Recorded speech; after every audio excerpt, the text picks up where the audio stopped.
Reserve bank of India అంచనాలు సైతం తారుమారయ్యాయి.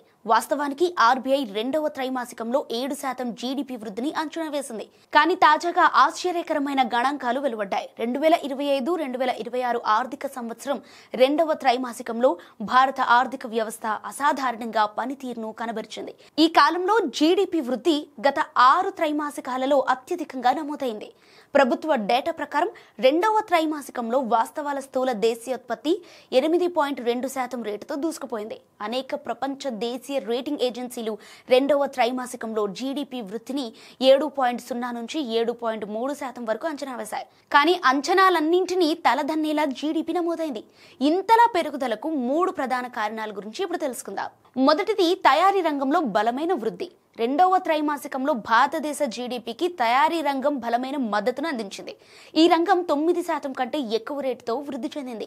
స్థిరమైన ముడి పదార్థాల ఖర్చులు, ఉత్పత్తిని పెంచడానికి కంపెనీల సామర్థ్య విస్తరణ, ఎలక్ట్రానిక్స్, మొబైల్ ఫోన్లు, ఆటో, ఎలక్ట్రిక్ వాహనాలు, ఫార్మాస్యూటికల్స్ వంటి రంగాలలో రికార్డు ఉత్పత్తి పెరిగింది. దీంతో జీడీపీ దూసుకుపోయింది. ఇంకా ప్రభుత్వ ప్రజా ప్రయోజన లైసెన్సింగ్ పథకం గణనీయమైన పాత్ర పోషించింది. తయారీ రంగం జీడీపీకి మాత్రమే కాకుండా ఉపాధిని కూడా పెంచడానికి సైతం దోహదపడింది. ఇక రెండవది సేవల రంగం. సేవల రంగం గణనీయమైన పాత్ర పోషించింది. సేవల రంగం 10% వరకు బలమైన వృద్ధిని కనబరిచింది.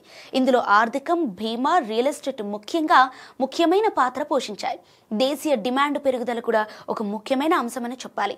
ఈ రంగం భారతదేశ ఆర్థిక వ్యవస్థలో అతిపెద్ద విభాగాన్ని సూచిస్తుంది. ఇక మూడవది బలమైన మౌలిక సదుపాయాల పెట్టుబడులు.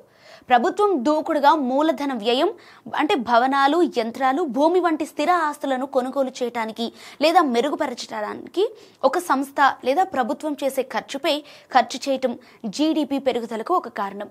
రోడ్లు, రైళ్లు, లాజిస్టిక్స్, మౌలిక సదుపాయాలపై ఖర్చు చేయటం నిర్మాణ కార్యకలాపాలను పెంచింది. ఇంకా చెప్పాలంటే జీఎస్టీ కూడా పరోక్షంగా జీడీపీ వృద్ధికి తోడ్పడింది.